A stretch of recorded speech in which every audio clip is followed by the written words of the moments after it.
On m'a dit de vous raconter un peu ce que les recommandations racontent sur l'hypertension et la fibrillation auriculaire. Il se trouve que je suis impliqué un peu au niveau européen, surtout au niveau européen, pour ces choses-là, donc dans les recommandations, dans les guidelines sur tout ce qui est technique. Puis je me suis dit, honnêtement, vous connaissez les recommandations mieux que moi parce que vous les avez lues, on vous a fait des résumés, etc., etc. Je me suis dit, moi, à votre place, quelles sont les questions que je me pose quand je dis hypertension artérielle et fibrillation auriculaire? Qu'est-ce que je me pose comme question sur le plan technique? Je n'en parle pas sur le plan clinique, vous êtes meilleur clinicien que moi. Vous voyez ici mes conflits... Mes liens d'intérêt, c'est plus élégant. Mes liens d'intérêt, donc je fais des samples qui sont sponsorisés, comme ce matin. Je suis consultant à beaucoup de compagnies. Et j'ai des brevets. Vous avez parlé de la rigidité artérielle. C'était le tout premier appareil qu'on avait fait avec feu M. Safar, etc. Donc voilà mes liens d'intérêt. Donc, hypertension, que disent les recommandations? Moi, je vais vous dire les trois questions que je pense être ça. La première question, c'est la fiabilité de la mesure qu'on réalise. Est-ce que vous mesurez la pression chez un patient qui a une arythmie? Et la première question, vous dites, c'est fiable, pas fiable? Non. Allez, je vais répéter une fois, deux fois. Surtout si vous le faites avec un appareil automatique. Moi, ma réflexion, c'était, ah, ça déconne, enlève-moi ça, prends ton stéthoscope et refais-le. Donc, est-ce que quand on mesure la pression chez quelqu'un qui a une arythmie, c'est fiable, oui ou non? Et puis deux, comment je dois la mesurer? Comment je dois la mesurer pour qu'on parle de la même chose? Si le patient passe chez vous, que vous trouvez la même chose que chez elle, etc., qu'on n'utilise pas des techniques différentes, que vous utilisez vos oreilles, qu'elle utilise l'appareil automatique, qu'il utilise la répétition, qu'il utilise une mesure. Comment je dois faire quand il s'agit d'un patient arythmique et quelle est la fiabilité donc, de ce diagnostic? Je vais commencer par la mesure de la pression. Ça, c'était les recommandations d'avant juin. Vous savez, au mois de juin 2023, là, il y a eu les nouvelles recommandations de l'ESH. Ça, c'était les recommandations qui étaient juste avant et qui dit quoi? Qui dit, en cas d'arythmie, il n'y a pas de méthode généralement acceptée pour mesurer la pression au niveau auscultatoire. La systolique semble être correcte, un peu surestimée, et la diastolique un peu sous-estimée, et c'est le propre à toutes les techniques. Faites attention, si vous mesurez la pression vous-même, à la vitesse de dégonflage. On dit en général 2 mm par seconde. Moi, je n'aime pas, parce qu'on ne dégonfle pas à la même rapidité quand on est bradycarde ou tachycarde. Et en fait, le but est d'être précis, je dirais, les 2 mm par battement cardiaque plutôt. La fiabilité des appareils est douteuse.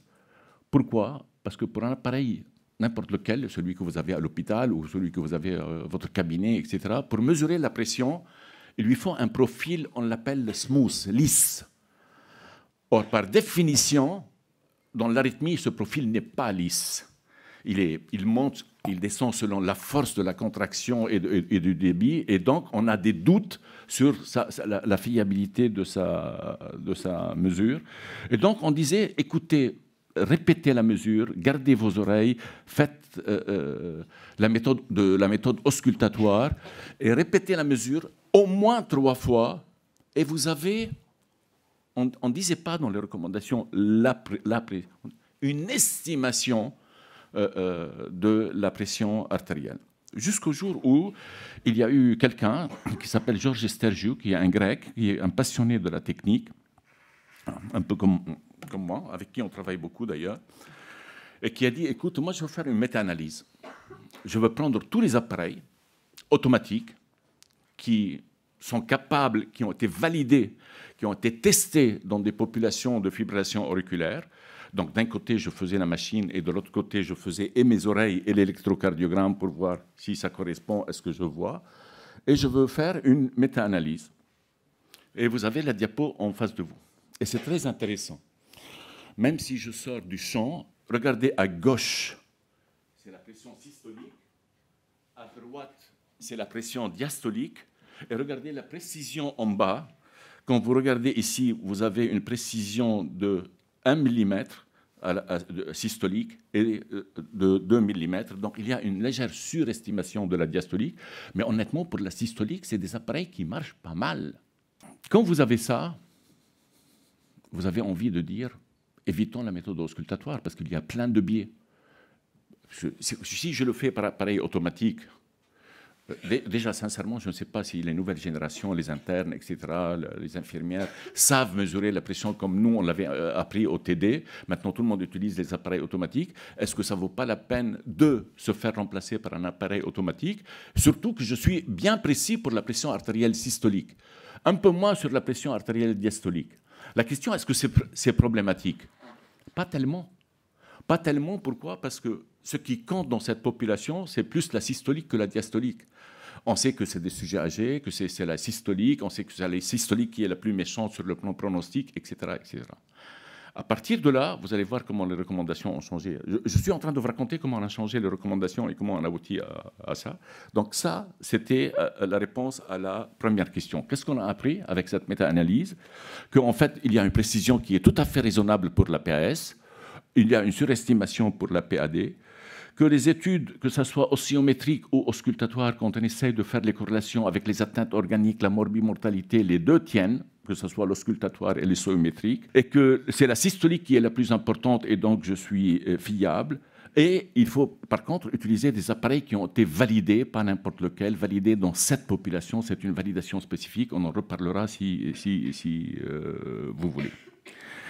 Et pourquoi c'était très intéressant de focaliser là-dedans? On a dit, tiens, c'est une opportunité parce que où je mesure la pression chez un patient, quand il est chez moi au cabinet, si je lui conseille de faire de l'automesure, si je lui pose une MAPA, et vous avez les trois lignes, la mesure à domicile, les appareils MAPA et la mesure manuelle. Et ça serait bien que ça soit la même technique. Donc si moi, dans mon cabinet, j'utilise la méthode oscillométrique et je lui conseille des appareils validés à l'automesure avec des appareils validés, c'est la méthode oscillométrique. Si je pose la MAPA, c'est la méthode oscillométrique. Donc je suis en train d'uniformiser la méthodologie de la mesure de la pression. Vous allez me dire, mais Asmar, arrête tes conneries, c'est pas possible. Il y a quelques années, quand tu nous faisais les topos sur l'automesure, tu disais, il y a une seule contre-indication. C'est laquelle? L'arythmie. Là, tu es en train de nous dire, non, on peut utiliser l'appareil, etc. La réponse, oui, on peut utiliser l'appareil à condition qu'il soit validé et il donne des mesures fiables pour la systolique, mais pas pour la diastolique. Je vais enchaîner à la deuxième question, et qui est donc... Première question, je mesure la pression avec un appareil automatique, ça tient la route, c'est fiable? Oui, pour la systolique, et c'est la plus importante, c'est fiable. D'où le changement de recommandation. À la deuxième question, quand vous avez l'appareil qui clignote et qui dit arythmie, vous savez, le signal cœur, il vous dit que comme quoi le patient est arythmique. Moi, pendant très longtemps, je dis, il a bougé le bras, il prend une contraction pour une extrasystole, l'appareil déconne, ok. Il y a un logiciel, un algorithme. Il y a un algorithme derrière ça pour détecter ce qu'on appelle la fibrillation auriculaire. Je suis en train de vous parler de la détection de la fibrillation auriculaire à travers le signal de la pression artérielle, pas à travers le signal ECG que vous allez voir avec mes collègues. D'accord? Est-ce que cet algorithme est fiable, oui ou non? La même chose, avec toujours les mêmes personnes, Georges Stergiou, il fait une méta-analyse. Il y a différents algorithmes pour détecter ça, essentiellement 2 ou 3. Par exemple, si vous regardez le nombre d'études, il y a le même algorithme qui est utilisé 5 fois dans ces études. Mais regardez la sensibilité et la spécificité de l'algorithme. Eh bien, il tient la route. Il tient la route. Et donc, il est fiable. Ça veut dire quoi? Ça veut dire si votre patient vous dit « l'appareil a clignoté et il m'a dit arythmie », ne le prenez pas pour une erreur technique. Non, c'est des appareils qui sont capables de dépister des battements irréguliers. Je ne veux pas l'appeler fibrillation auriculaire, etc.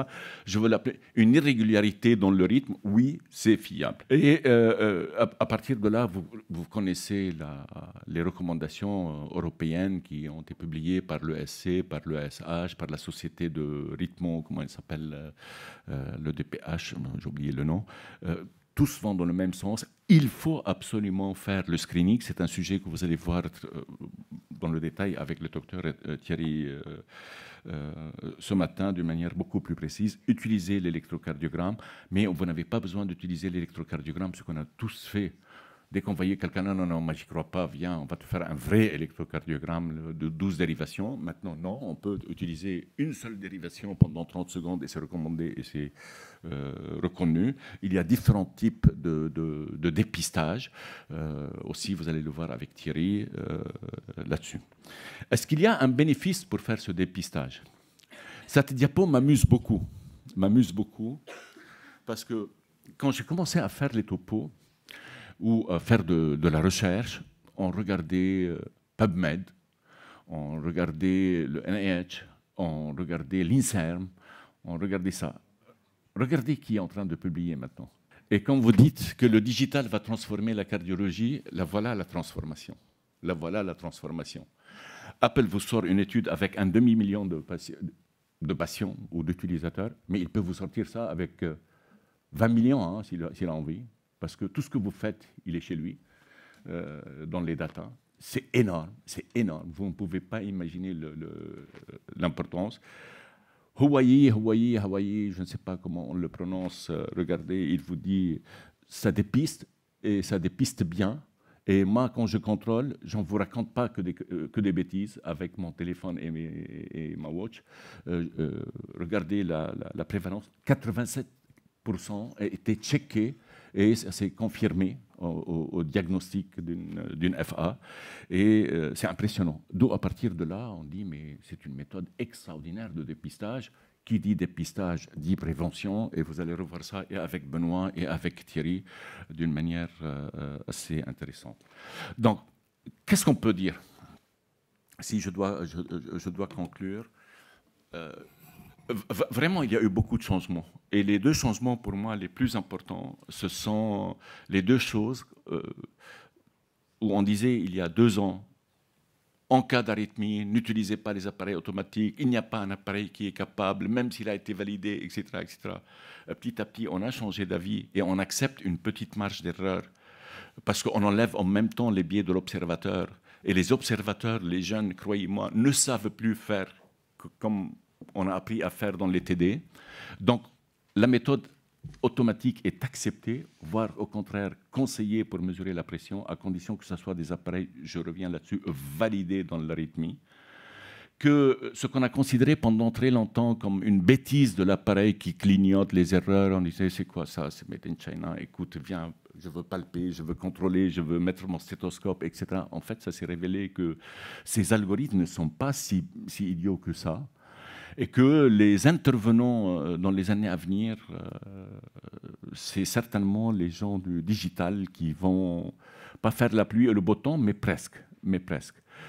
Si on a le temps, je vous raconterai un peu où les gens sont dans la pensée, mais c'est impressionnant. C'est tellement beau que je prie Dieu, lui disant, prête-moi vie pour que je le voie. Parce que nous, notre génération a vu l'IRM et le scanner, mais maintenant, vous me parlez IRM, scanner, je dis, c'est quoi ça? C'est du has-been. J'ai envie de voir l'intelligence artificielle, etc. Et donc, on le verra. Voilà ce que j'avais à vous dire. Vous allez voir avec mes collègues, avec Benoît, des cas cliniques. Donc, il va vous concrétiser ce que je viens de raconter. Et puis, avec Thierry, je pense que tu vas beaucoup insister sur comment dépister, quel appareil utiliser, comment suivre, etc., etc.